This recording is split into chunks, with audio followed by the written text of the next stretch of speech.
Tonight, Donald Trump's message to Keir Starmer: do not give away Diego Garcia. The US president's just posted a long message urging him not to enter a 100-year lease on the base.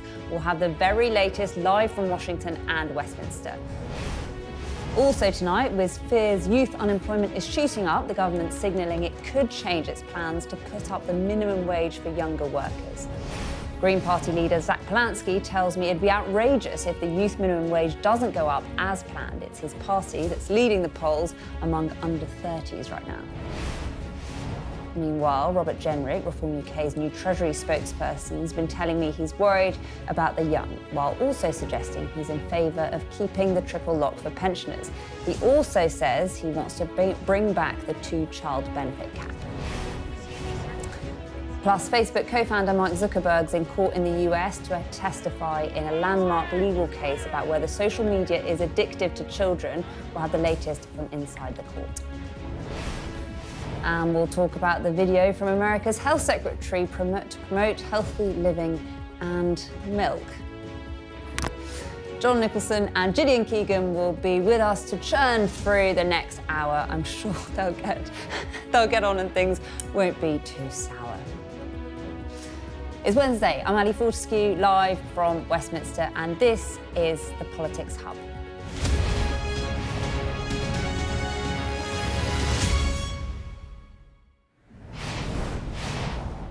Hello, good evening. We've got some breaking news for you at the start of the hour. In the last few minutes, Donald Trump has said Sir Keir Starmer is making a big mistake with the Chagos Islands deal. In a post on True Social, the US president said, "I have been telling Prime Minister Keir Starmer of the United Kingdom that leases are no good when it comes to countries and that he is making a big mistake by entering a 100-year lease with whoever it is that is claiming right and interest to Diego Garcia, strategically located in the Indian Ocean. Our relationship with the United Kingdom is a strong and powerful one, and it has been for many years. But Prime Minister Starmer is losing control of this important island by claims of entities never known of before. In our opinion, they're fictitious in nature. Should Iran decide not to make a deal, it may be necessary for the United States to use Diego Garcia and the airfield located in Fairford in order to eradicate a potential attack by a highly unstable and dangerous regime." Right, let's go straight to our US correspondent, Mark Stone. Right, there's been quite a lot of flip-flopping from Donald Trump on Diego Garcia. Can you tell us what exactly has happened this evening?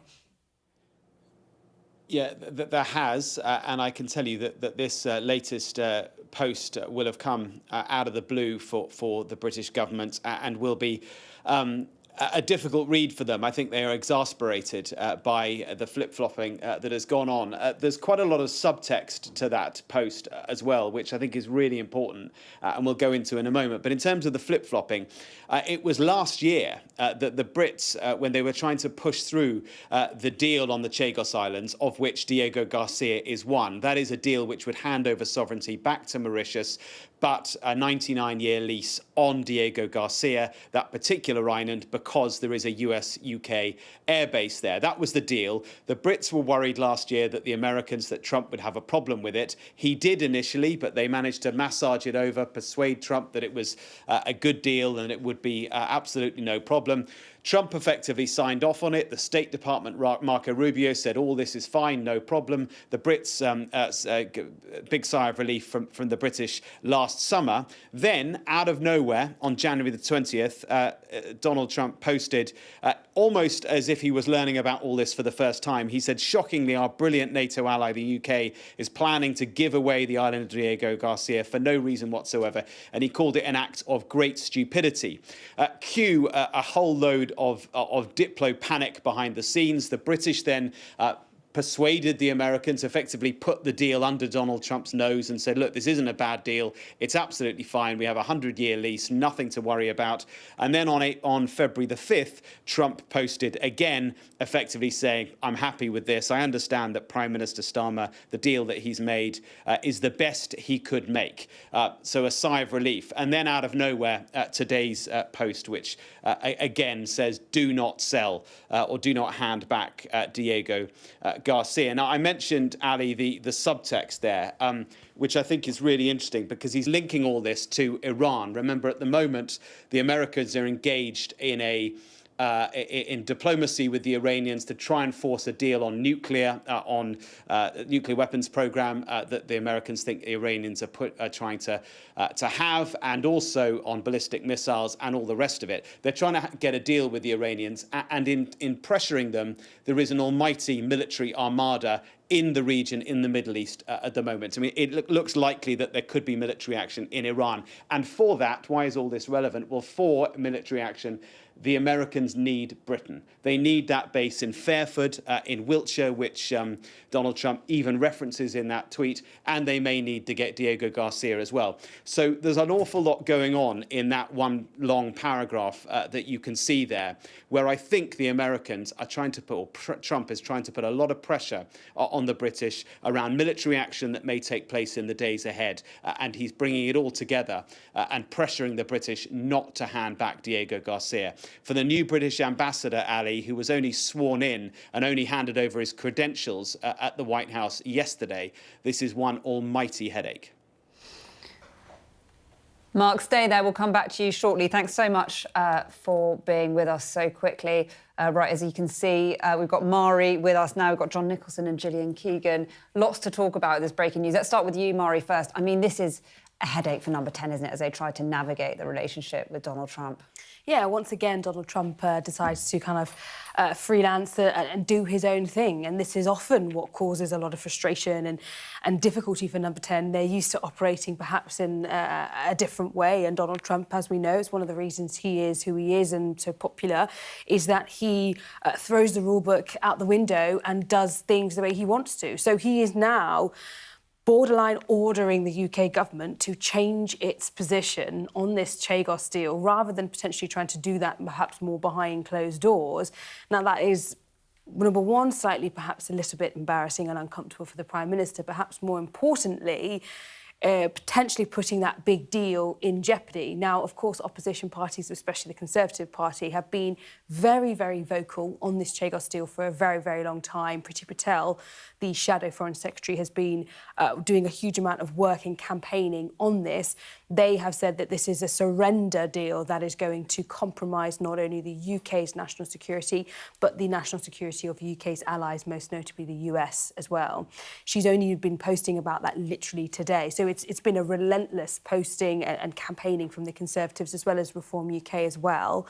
However, now we are waiting to hear from Number 10, from the Foreign Office, about how they are going to deal with this, and can that deal be potentially unpicked if the US administration looks like it's trying to tank that deal. I mean, that is potentially what we're maybe looking at.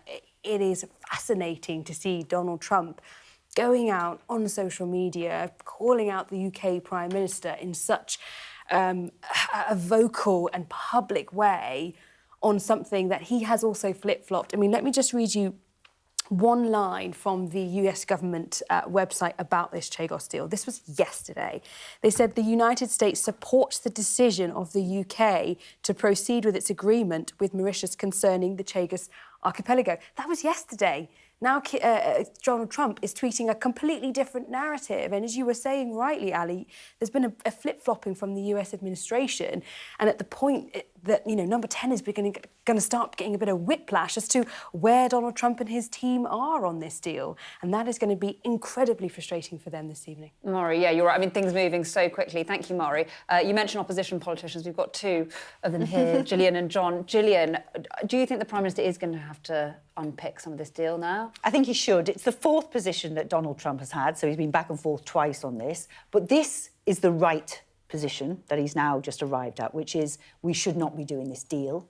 And this deal is not good value for money for the British taxpayers, and it's also a threat to national security. And the basis of it is highly contested about really how strong the legal case is. So we have been very consistent, and they should use this as an opportunity now to say, right, we'll use this to get out of this deal, because the deal is not a good deal for the UK, and it does weaken our national security. So all in all, and you've got to have some sympathy with the Prime Minister, because, you know, if you were trying to follow what Donald Trump wanted, then this would have been the fourth thing that you did. They haven't yet. However, they should use this opportunity to actually do the right thing for the UK and for our national security. Do you agree with that, John? Well, who knows how long Donald Trump will maintain this particular take on it. But this is the right position. This is a president who, I think it's fair to say, does not have a mastery of foreign policy. A man who confuses Albania with Armenia and can't tell the difference between Greenland and Iceland. So he's a bit of an umpty, isn't he, really? And his knowledge of foreign policy is sparse. I have a feeling that the Prime Minister might want to sit back for a while, just see how long Donald Trump concentrates on this issue before he gets distracted by something else. So wait and see. And goes off and chases another hare. Show leadership. It's the chance to show leadership whilst the stars are aligned. It's the right thing to do. Show leadership. I think they've signed a deal with Mauritius. It's not ratified, so I don't know what the legal situation will be. But I would, if I was in this job, I'd be asking the government lawyers now to give me the assessment of what that would mean. We know, of course, the United States has lease arrangements in various places for military bases, you know, obviously on Cuba, for instance, and also on Greenland as well. So the idea of having a lease, I don't feel very strongly about this, but the idea of having a lease is not something that is completely alien to the United States. Why don't you feel very strongly about this? What's that? Why don't you feel very strongly about this? It just doesn't particularly excite me as an issue. The Conservatives, of course, are making a big case because about it's this. Mauritius's links to China. That's why. They're making it's not a lease with somebody like Greenland. It's Mauritius with links to China, and they have very strong links to China. And that is where, if you fast forward however many years, I think it's a 99-year lease, if you fast forward and say, what will the world look like in 5 years, let alone 20 years, let alone 60 years? And will we regret that decision? And there's many scenarios, and that's what you do when you're making difficult decisions. Well, of course, at one point, the Conservatives... Many scenarios where you say yes. Well, Donald Trump was saying it was the best No, outcome. they asked the Foreign Office to look at the implications. I'm going to make a different point. They didn't say, point. At one point, the Conservatives were championing the idea of having Huawei, which is the Chinese producer. Until they didn't. Until they didn't. And they flipped on that. And I remember being in the Commons when they were working strenuously to have a Chinese provider with huge security implications, providing the next generation for us of mass and 5G. The Chinese strategy has changed. I think in your party? I think it's true. I think it's true. Is it fair to say you flip-flopped on this? No. I think it went from 2010 to... So over a 15-year period. And I think where it really started to change was when we looked to see what happened in Hong Kong. And when you look to see some of the things that have happened in Hong Kong, and then look at some of the conflicts and where China's been on them. I think you're right to be suspicious of China. Yes. Let's agree on that. There's lots more to talk about. I just quickly want to read you a phrase in Donald Trump's post. He talks about the importance of the base in order to eradicate a potential attack by a highly unstable and dangerous regime, an attack that could potentially be made on the United Kingdom. He's suggesting that the UK could be attacked. Does he mean Iran there? God knows what he means. I mean, I suppose... Bearing in mind that this is quite a recent thing, and we think it's probably he's changed his mind this time, possibly because he's linking it to the heightened threat in Iran. And it'll be the last thing he's heard from somebody, because everybody who's dealt with him knows that he will change his mind dramatically about issues depending who the last person who was in Mar-a-Lago or the Oval Office and what he heard from that person. Yeah, hence his... Let's bring Mari back in, Guess who spoke to Donald Trump just this morning?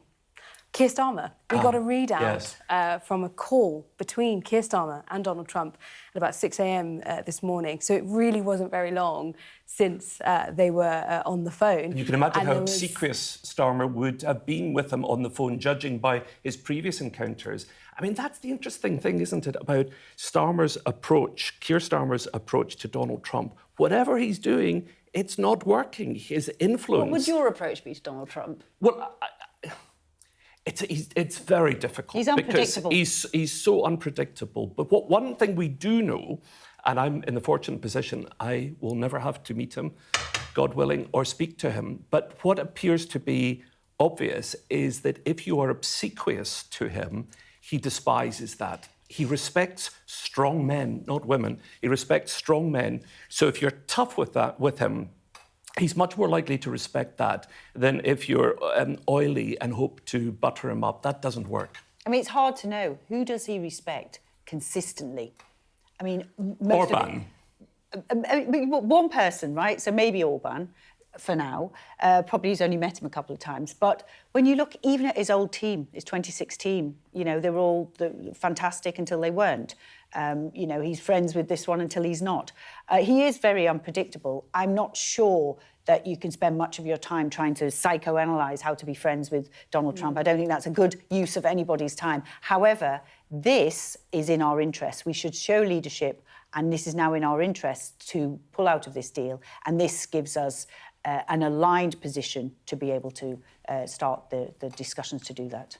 Mari, I mean, you know, Number 10 are going to be scrambling right now. I don't think we've heard anything from them yet, but Jonathan Powell, you know, the architect of this deal, he's back in the spotlight. Well, exactly. Once again, I mean, the amount of headlines there's been about Jonathan Powell, for many, many reasons, not just because of this Chagos deal, but a lot of people, especially, of course, in opposition parties trying to make trouble, have been pointing to Jonathan Powell as the kind of reason that this has happened, and perhaps he's been overzealous in his enthusiasm for the deal. I mean, the Conservative Party have been trying to argue that this is Starmer and his lefty lawyers, and this is all they want to do is focus on wokery instead of national security. I mean, that is obviously a very one-sided view on this. But nonetheless, we are waiting to hear from Number 10, from the government. We have heard from Reform UK, so Richard Tice. That was quick. Yes, of course, they're always quick. He's taking on the foreign spokesperson whilst they haven't got one. Because they haven't got one yet, right? So he is business and energy, if I believe correctly, as of yesterday. He has just tweeted in capital letters, "No surrender of Chagos," and retweeted that picture of the screen grab of Donald Trump. So very much backing Donald Trump. And Liz Truss, again, she's been very, very speedy, much speedier than the Conservative Party this evening. She's just retweeted Donald Trump and said, correct, just one word, correct. So you're seeing now people on the right predominantly starting to come out and back Donald Trump in this, and then attacking their own Prime Minister, which of course is politics, but also fascinating to a point where you are having British politicians backing a foreign leader over their own leader.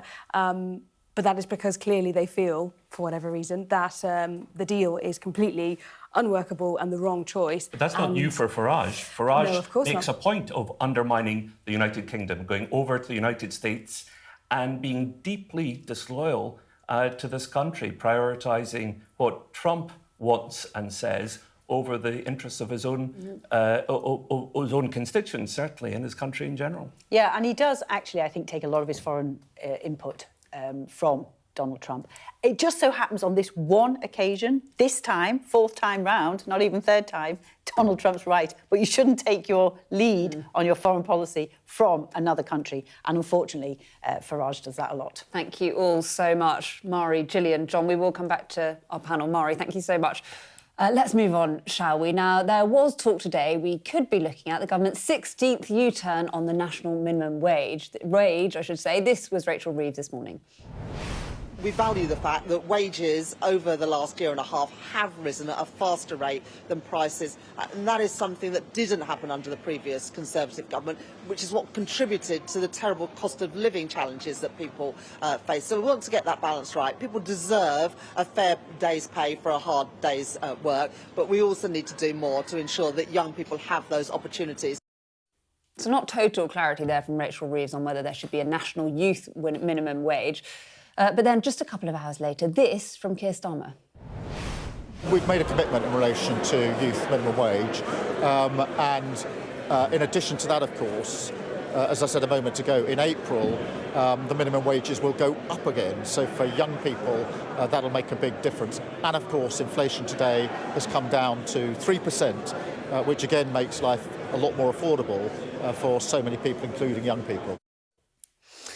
So the Prime Minister there saying he does stand by a higher minimum wage for young people. My understanding is that the plans might be delayed rather than ditched altogether. And look, no one can argue that everyone, young and old, being paid more would be a positive thing.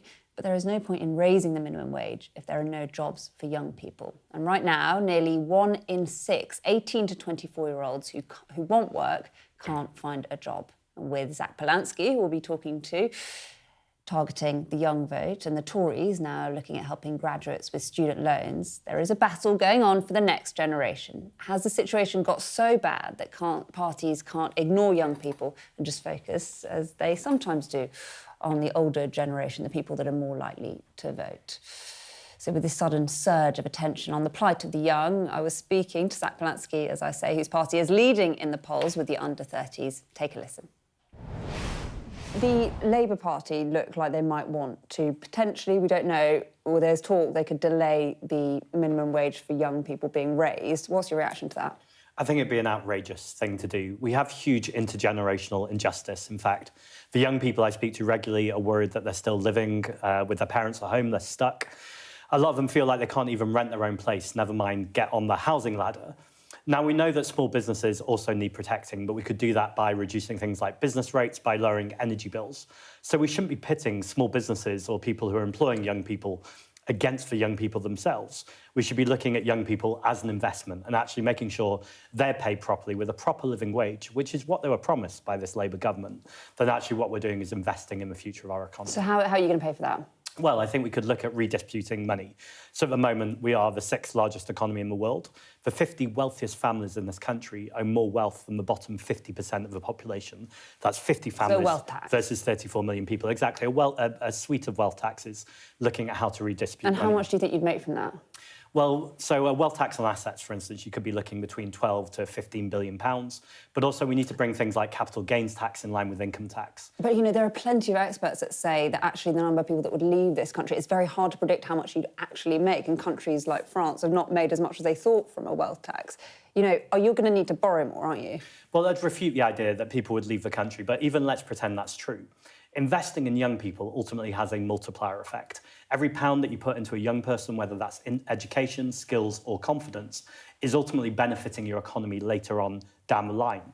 What the Labour government are doing is the complete opposite of that. Austerity is a false economy. If you don't invest in young people, if you burden them with student debt, for instance, rather than public investment, that's why we get the kind of problems we've got, not to mention the mental health crisis that's absolutely rife throughout young people because they're really worried about their futures. Is your priority young people then? Those are the people you're targeting? My priority genuinely is the 99% versus the 1%. And when I say 1%, that's multimillionaires and billionaires and the big corporations. If you're a young person, an older person, a small business or a medium business, or even someone out of work, I want to make sure those people know the Green Party's out there representing them. But, you know, if you want to do everything you're talking about, abolishing tuition fees, paying younger people more, you are going to need to borrow more, right? I think it's possible that we will need to borrow more, but ultimately, you know, last week I met with Joseph Stiglitz, who's a Nobel-winning economist, and he talked about the fact that when you borrow, there's a big difference between borrowing for investment and borrowing for consumption. Now, what Liz Truss was doing was borrowing to fund unfunded tax cuts, which is essentially consumption. What we need to be doing is borrowing to make sure we're investing in the future infrastructure of this country, in jobs, in skills, and indeed in young people. But you've suggested before that you don't think we should hold the markets in such esteem that we currently do. No, I don't. I think far too often the markets dictate too much of our policy. The markets are important, but ultimately the bond markets aren't ideological. They just want to see a clear plan. And young people have to be part of that clear plan. So how much better... Isn't that the lesson that Liz Truss learned? Well, I thought she was completely chaotic. There was no plan there whatsoever. And in fact, that's why we saw partly the bond markets react so badly. We know that that was a rushed budget that didn't have any coherency. What I'm talking about is the complete opposite of that. It's recognising how important young people, their education, their skills and their confidence is to the future of this country. They literally are the future of this country. Invest in them to improve the economy and make sure that they have better outcomes. That's not just good for young people, that's also important for pensioners. We need to pay their pensions after all, and we're going to need working-age young people to do that. Do you think there's any limit to how much the government should be able to borrow? Yeah, I think there's lots of limits to that. I think ultimately we need to be sensible about what we're borrowing and how we run our economy. But I think also you could reverse that question and say, how ridiculous is it, the amount that we're cutting at the exact moment that we don't have productivity? That's the worst thing to do. You're just going to make things worse. And that's what we're seeing with this government and why they're spiralling, why wages are stuck in 2008 and food prices are out of control. It was interesting, we were talking to Reform earlier, obviously the complete polar opposite of you politically, but they seem to have softened their economics now that they are doing so well in the polls that they could actually potentially be in government. You know, is the beauty of being an opposition party that isn't going to be in government that you can say what you like and you don't necessarily have to make the sums add up? Well, I think it'd be really irresponsible to do that, and that's exactly why the Green Party have always put forward a costed manifesto at any general election. It's also why I always want to answer questions honestly about the wealth taxes, and why I think we should have a conversation about the fact that the real wealth creators in this country are cleaners, teachers, nurses, the people who keep our economy moving. That's not just me saying that. There's lots of evidence from that. Various economic organisations and think tanks have been making the argument for a long time that austerity is a really bad move, and ultimately what this country needs is investment. Do you think any of the other parties are thinking seriously about the young generation? Yeah, I think it would be unfair to say no one seriously thinks about the younger generation, but what I'm more concerned about is their actions. And we know from the Labour government, the fact they're even floating this idea will be deeply worrying to a younger generation that have experienced injustice after injustice. We know that things are getting harder and harder, and ultimately there's huge anxiety about their future. I think in the Conservatives, we've seen a party that have shown what they think of younger people through 14 years of Conservative austerity, and I don't think anyone trusts Reform to look after the population other than the multimillionaires and billionaires that they seek to serve. Would you, I know you've been asked this before, but I'm going to ask it again, would you go into coalition with Labour?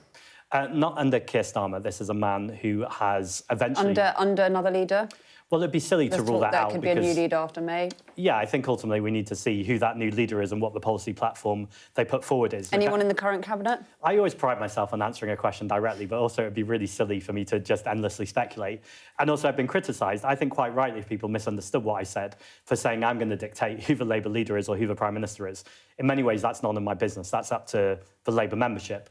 What I think is clear, though, is that I don't think Keir Starmer will be there much longer. And lastly, do you think there's been too much focus on older people because they're more likely to vote generally in politics? I don't know about too much focus, because I'm also concerned about older people. I think sometimes they have a pretty bad deal of it. We know loneliness among the older population is a huge issue. And just this week, I met with Carers UK, and they spoke a lot about the pressures facing not just older people, but more widely. But obviously, if you're older and you might be caring for another older relative, there's lots of difficulties. I think it's also true, though, that governments have often pitted the older generation against the younger generation. I don't think that's helpful. I think actually the divide is between the majority of the population and the super powerful and the super wealthy. And I think ultimately we need to make sure that we're taxing wealth and power. OK, Zach Polansky, thanks so much for talking to us. Thanks so much for having me. Right, let's get more now on the industry view. Here with me in the studio, as you can see, as National Chair of the Federation of Small Businesses, Martin McTague. Thanks so much for coming in this evening. Do you think a national youth minimum wage, raising the amount that people under 21 get paid, would be a good thing? Well, the biggest thing is trying to make sure there are job opportunities for young people, and the evidence is pretty damning. I mean, when you look at our members in particular, the last survey, 45% of them were employing young people, but more than 50% of those were saying they were going to reduce the number of employees in the last quarter. So there is real pressure, and you can see the youth unemployment rate is 3 times higher than the average. Why do you think that is? Well, there's loads of cost pressures on small businesses. You know, they've got energy prices going up, business rates are a major factor, employment costs are a big issue for them. And, you know, when you're faced with uncertainty, with an unknown quantity like a new, perhaps underqualified person wanted to come into your business, you take the least line of resistance, and that means many are not taking on young people. And do you think it would help if those young people could be paid less? Well, it's a factor, but to be honest, a lot of the conversation so far today seems to be about delaying that increase. I think there are much bigger factors at play. Things like if they could sort out business rates and they could make sure that there was a responsible change to business rates, especially in things like retail and hospitality. if they could do something about employment costs, national insurance costs. There are almost 1 million small businesses that need to be protected from those. And they could do more about energy costs as well. So it sounds like when it comes to young people getting a job, you don't think the government delaying the national youth minimum wage would make a difference? No, because if you put yourself in the position of an employer, they are not going to feel that that risk is worthwhile because you're prepared to delay it for a few months. You know, this is a long-term commitment. We have expected small businesses up and down the country to be the people who've kept our communities together by employing people who are usually furthest from the workforce, and that includes a lot of young people. If they're not doing it, that's serious. OK, thank you so much. We'll come back to you in a moment, but I would like to bring our panel in if we can. John and Gillian again. Gillian, what do you make of this story today? Do you think I mean, we'd all like to see young people being paid more. Surely everyone wants to see everyone being paid more. That's a good thing. That is true, but, you know, realistically, I mean, I started work at 16, so I was a young person in the workplace. I did not expect at 16 to earn what I would expect to earn at 21 to earn what I would expect to earn at 25. So as you get more experience, you do, you know, try to get up the earnings ladder. The key thing, obviously, is to get a job. I think what Martin said, and I worked a lot with Martin when I was in government, is crucial. The budget, none of this was in the manifesto. The national insurance raise, the energy prices were supposed to be going down. They've gone up, so that wasn't there. And the business rates change. So all the things that have been there in the budget have absolutely crippled. They've put a chokehold on the economy. And anytime, in anywhere in the world, and I've lived through this many times, anytime there's anything where there's a loss of business confidence, the first thing that happens is youth unemployment gets higher because people tend to stay in the same jobs, employers don't hire new people, and the people who are always stuck waiting are those to get in the first opportunity. You always have youth unemployment a bit higher than the general population unemployment, but this now is the highest we've had, and it's the highest. It's higher than in Europe, which is we've not had that for I don't know how long, ever since I can remember. So all of the actions they've taken have had a devastating effect on the economy, on business confidence, and that is having this impact on I should just say we did offer the opportunity for a minister to come on the programme this evening. Interesting, wasn't it? I think you pointed this out right at the beginning, that the Chancellor dodged a straight answer to this. She was asked, I watched the whole interview, she was asked twice, 3 times, I think, and she gave one of her standard robotic replies, ignoring the reporter's question. And then when Keir Starmer was asked, he used the past tense. He said, we made that commitment. Well, that suggests that it's a past commitment and we're probably headed for another U-turn. There's lots of factors at play. As Gillian says, we've now got youth unemployment higher than the European Union average. Another thing, of course, is that we're all retiring at a later age. So, of course, if older people are working, that makes it harder for young people to get a break. I was listening to the academic who advised the Labour government at the setting up of all of this, and he says that they did a lot of research on this and very deliberately set different levels for the national minimum wage. And there's different experience. And the presenter said why. And he said, well, because if you're an employer, you're going to, and the price of the employee is the same, you're going to choose a 25-year-old, not a 19-year-old, just because of the extra life experience that they have. Martin, let's bring you back in. I spent 5.5 years on Low Pay Commission, right? And we got lots of evidence that the impact on especially 18 to 20-year-olds could be really serious. Yes. And it has a scarring effect, because if you lose your job or you can't get a job at that age, then that legacy stays with you for many years. Yeah. It is much more serious to take gambles with people in that group. Yes. We argued strongly, and the academics on Low Pay Commission argued strongly, that this was a risky route to take.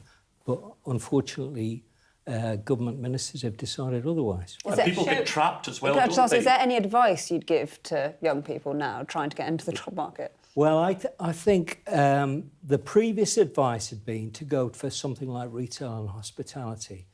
they're the sectors that are now under the most pressure. I think you've got to look elsewhere for your opportunities for young people. And if you can't get anything, volunteer. I mean, it's not great because you don't get paid, but at least it gives you... Because you're in this doom loop of not having experience and people wanting experience. But it just shows that economic incoherence continues to impact the lives of people, and now it's moved to young people because everybody's looked at this for many years. It was done for a reason. They come in, they rip it up, they think they've got a plan, then they U-turn and they create chaos, and it's having an impact all across our business and our economy. And one of the statistics I read today, which is really shocking, is that 45%, almost half of 24-year-olds today who are unemployed have never had a job. And if you don't get a job when you're 24, it becomes much harder. Precisely, it's like a hill. It's like a mountain to climb. It's one of the interesting things about this topic, isn't it? I think politicians from all parties want a solution. They all want to see young people brought into employment. And they're all frightened about the long-term consequences if they don't get jobs. It just... Well, that's why we did so much on the apprenticeship system. The apprenticeship system. There's so much to talk about, but we will come back to you. Thank you. And thank you so much, Martin, for coming in on the Politics Hub this evening. Now, Reform's freshly minted Treasury spokesperson, Robert Jenrick, gave his first speech in his new role today, setting out the party's plans for the economy.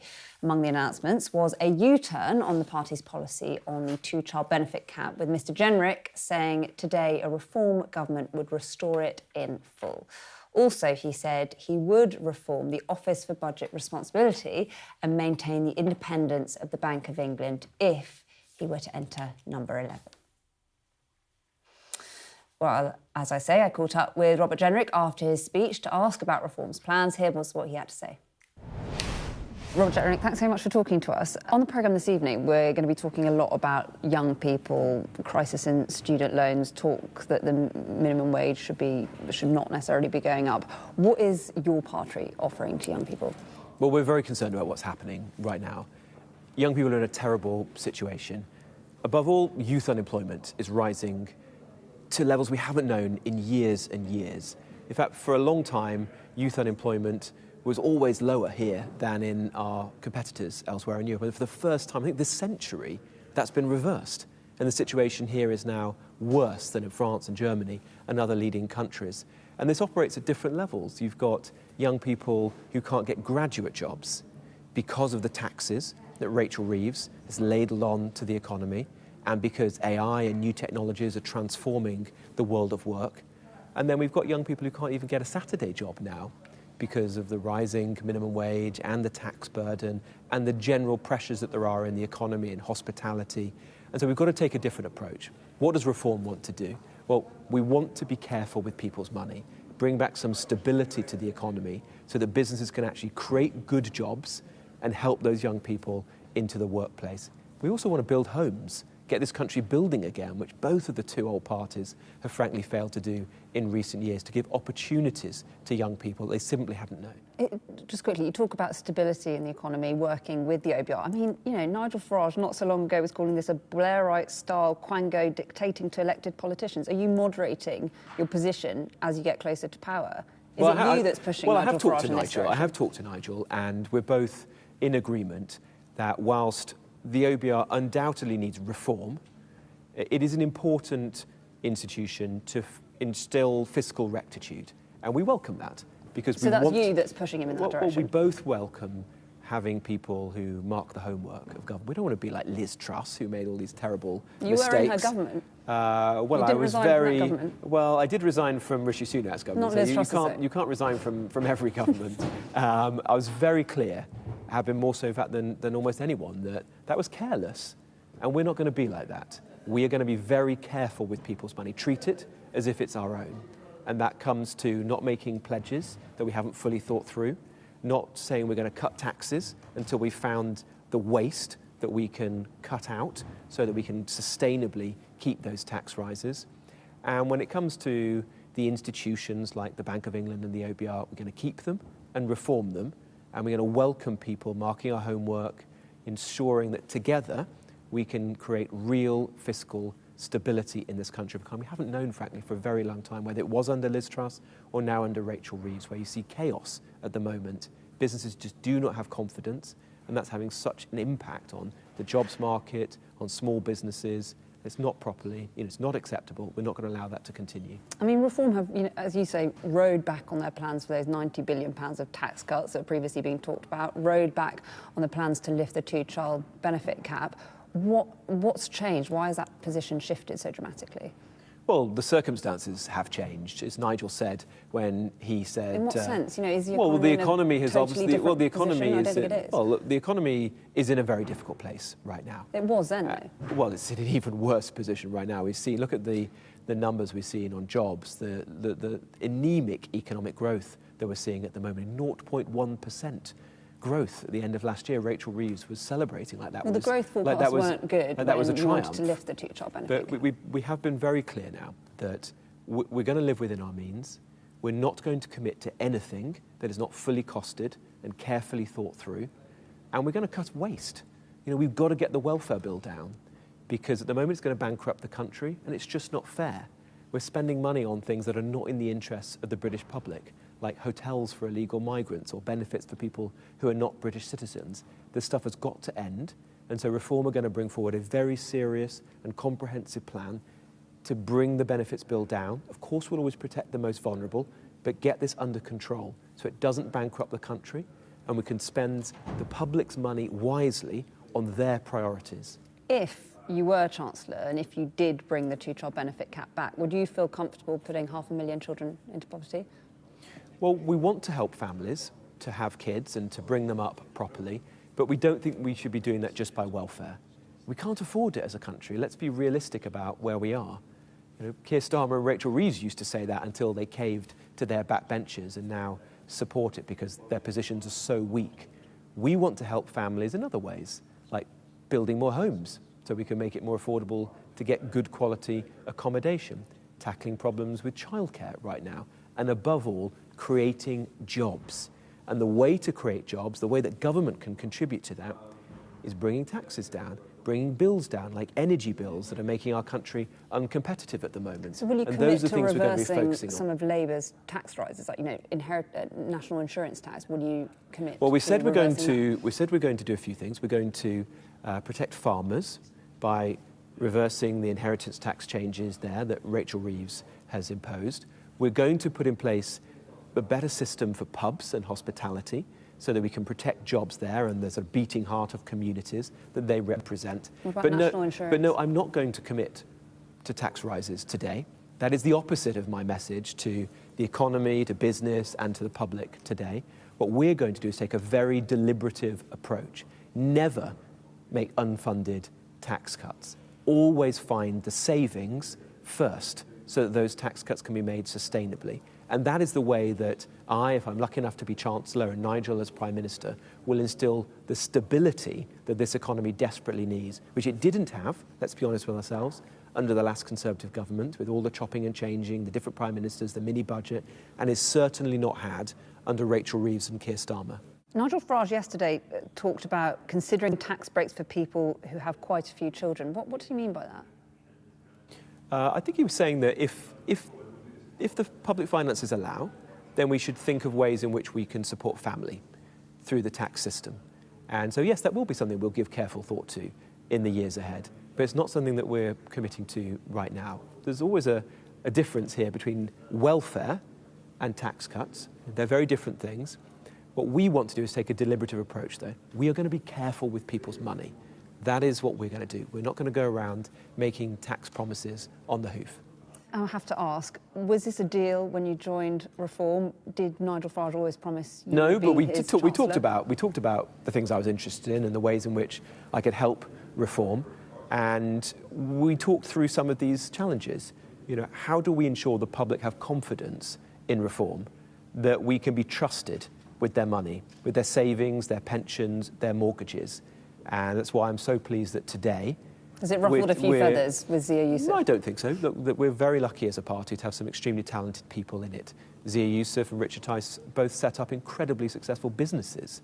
Imagine that in the Labour Party. There's no one around the present cabinet table who has even worked in the private sector, let alone built up a business like they have. So we've got a lot of talented people. We're setting out today the first step in the process of building confidence with business and the public that reform can be trusted with your money, trusted to safeguard the British economy and to fix it so it actually works for people, lowering bills, lowering taxes, getting good jobs back in this country. Right, let's bring John Nicholson and Gillian Keegan, our panel, back in. Gillian, you sat around the cabinet table with Robert Jenrick, I think. Yes, I did. What was it like seeing him batting for the other team? Well, I mean, not good. But to be honest, I'm sure he's delighted he got to speak, because yesterday, when he was asked a question, I think Nigel took it for him. So at least he got to find his voice today. But, you know, again, we were talking about U-turns. I think we're on the 17th U-turn, and it'll be 18th if the Chagos Islands comes in for the Labour Party. This is now the third position on this two-child benefit cap when they're not even in government. So take your time and sort it out. But they have announced so far that they wanted to scrap it. And in fact, him and Suella were in the voting lobby with all the Labour MPs to scrap it last week. They were confused, they said. Well, they still were there. I mean, how you get confused after they've been MPs for 10 years or more? They said they were locked. They said they were locked in against their will. Yeah. I think they might have used their feet and they went in the wrong direction. Well, he's gone in the wrong direction by going to reform, but literally. Now, they were going to scrap it. Then they were going to have it just for some people. I think you had to have some British parents or something. There was a rule. And now they're going to keep it. The OBR, they were going to get rid of it, now they're going to keep it. The Bank of England, they're going to get rid of it, now they're going to keep it. It's like Siri, can you tell me the opposite of what I said I'd do last week? And that's what that's his speech. His speech is probably AI generated. Everything I've said before, give me the opposite and I'll It feels like he's trying to kind of moderate his position almost. It's a conservative position. Every position he said is actually our position. It's actually our position. The party is, I'm not the first to say it, it's a home for retired Tory politicians, isn't it, where you see their shadow cabinet. 50 Shades of Blue was what the Lib Dems said. I'd just like to say I'm a retired former politician, no intention of going to reform. But they're doing thank you for clarifying that for us. You must confirm that, yeah. We'd love to get the exclusive. I mean, as Gillian says, it is a mess, their economic policy, isn't it? So they've said today, I made some notes as I heard him speak. So he said that the triple lock pensioner policy is under review. So make a careful note of that, pensioners, because he's coming for you. And of course, the two-child benefit cap. I mean, it's an appalling thing, the two-child benefit cap, and has a real effect on many working families who really struggle and they're in poverty. And some of it was absolutely grotesque. Some of the ways in which women had to justify a benefit for a third child was deeply shocking and offensive. But one of the things he said is, and I quote him, "We want to help British working families have more children." I mean, when was the last time you heard a politician, shades of the 1930s, when was the last time you heard a British politician say, have more children? And how's this going to help people have more children if that's something that he wants? But it seems to me that that's something we shouldn't be encouraging people to do necessarily, is have more children. Make their own decision. Make their own decision. Your party wants to keep the cap. Of course, make their own decision, of course. But we've got a rising England is the most overpopulated country in all of Europe, and it seems a very odd thing for them to be calling on people to do, especially if they're not helping them economically. It never works when governments say, I mean, I think the French government's just written to all the young people saying, have a kid or two. I think, you know, if you get that letter from the post, I mean, obviously China had one policy and now they've got the opposite policy. It just never works. It's a very complex decision anyway. You know, first of all, you've got to find someone you want to have children with, then you've got to find a house to have the children. It's a very complicated decision, so governments can't really influence that. But it is, it is an incoherent position. And I don't know, I mean, the working families have more children.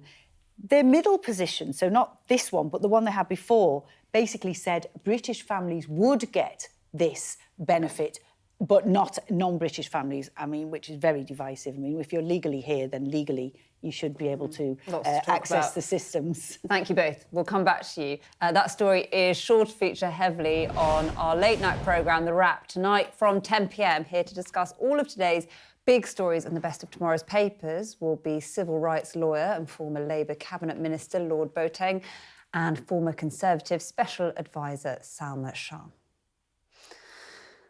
Right now, a landmark court case questioning whether social media platforms deliberately addict and harm children is underway in the United States. Facing questions is the billionaire co-founder of Facebook and owner of Instagram, Mark Zuckerberg, who's been appearing in front of a jury for the very first time. Well, I'm pleased to say that our science and technology reporter, Mickey Carroll, has been following this and is with me now. Mickey, this extraordinary thing to see. Tell me a bit about what's been happening. Yeah, you're right. It is extraordinary. I mean, it's the first time he's faced a jury, but it's also a really important moment for the families that say their children have been harmed by social media, because what they're hoping for is to get a truthful look behind Meta's doors, essentially, and see what's been going on.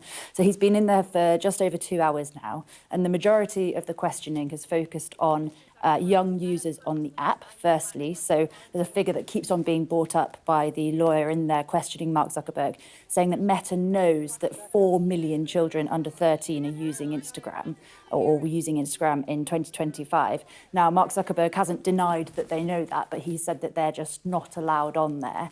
And the second kind of line of attack for the lawyer is about the amount of time that people spend on Instagram and whether that was a metric for success for Meta employees. So Mark Zuckerberg has said that the metric for success is actually whether they build a useful service that people want to connect to.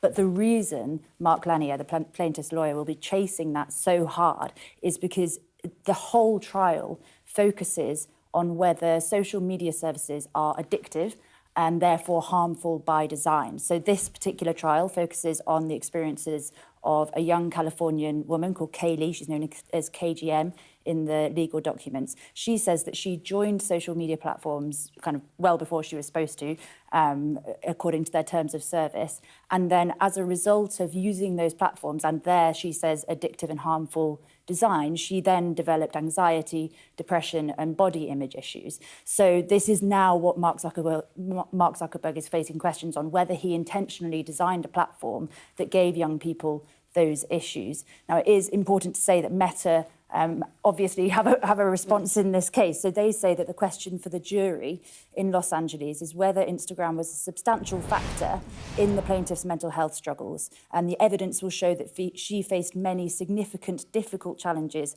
well before she ever used social media.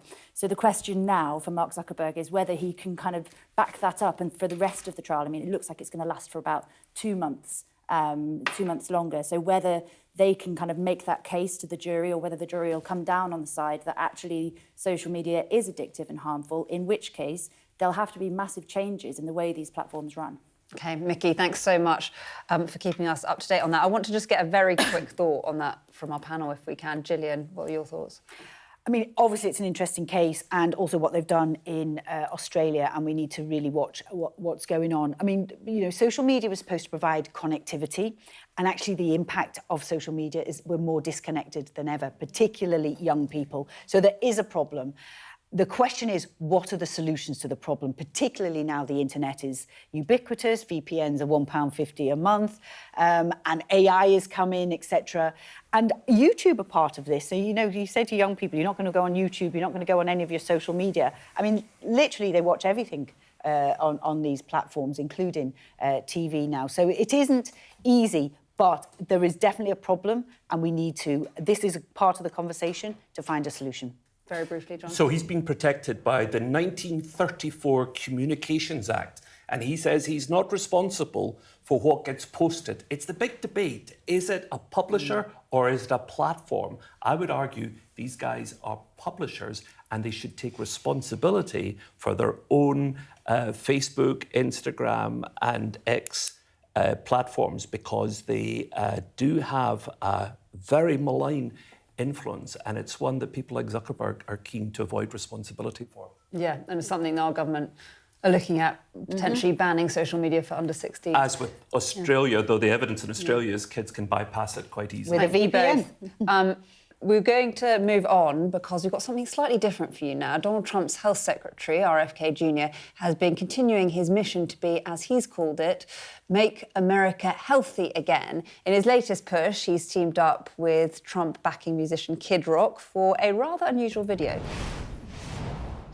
In the montage posted by RFK Jr.'s, he said he's seen, I should say, plunging into an ice bath in his jeans, cheersing to a glass of milk in a hot tub, of course, with Kid Rock.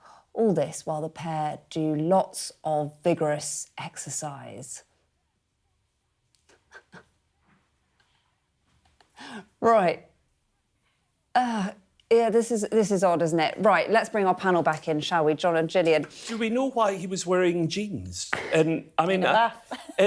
in a bath. I mean, back in the day, you used to do that to shrink them. If you remember, if you wanted skinny jeans, he's a very odd character, isn't it? And it's interesting that he's obsessed with health, he says, while measles is rocketing in America because of his policies. And he works for the fattest president in American history, a man who eats burgers for breakfast. Trump has overtaken Taft as the heaviest American president ever. And this character is his so-called health secretary. Of course, his family all despise him, and they talk about just what a cruel person he was. As a kid, he used to torture animals. Well, he's not here to defend himself. So, Gillian, what's your thing? Well, of course he's not here to defend himself. That you'd be halting the front pages if you got RFK Jr. in to chat through his health policies on Sky, but I'd love to watch it. We're seeing quite a lot of this sort of macho thing on X at the moment, aren't we, Gillian? Yeah. Do you think politicians should... Oh, God, it never goes right. It never goes right. I think that's good. Look, he's topless. It's good insider knowledge. So would you on the like weight to see facts, his opposite number, Wes Streeting, doing something like this? Oh, poor old Wes. No, I like please Wes. God, no. No. No. Although we did see more of Matt Hancock possibly than we wanted to, Oh, right? that's true. Yeah, we saw pictures of him swimming in the Serpentine after his celebrity. So, maybe we've had our version of that. Not quite RFK Jr. But, I mean, Would you like to see topless amongst our politicians? No, not one of them. It's I mean, literally, definitely not. But I do remember sitting in the bath to get the jeans, the Aniga stretch jeans that used to get at the market, to get them nice and tight. As a politician, how much of yourself do you think you should reveal? I mean, that's a good question. I think it is. You have to be open. It depends how much you're comfortable with. I'm very open. I'm from Liverpool. I've been, I'm from a big family. You never had any secrets, so I'm quite comfortable with it. But certainly, I wouldn't be showing myself. I do show a picture of myself in the gym kit just to show that I'm going to the gym. But that's only because I'm getting old. But no, I don't. I think those kind of things definitely not. And actually, the serious point, as you said, at the same time, it's almost single-handedly responsible for measles outbreaks all over the world. Have time for. John, Gillian, thank you so much. That is it from us. It is Matt Barbette up next with the UK Tonight. Thanks so much for watching. We will be back tomorrow.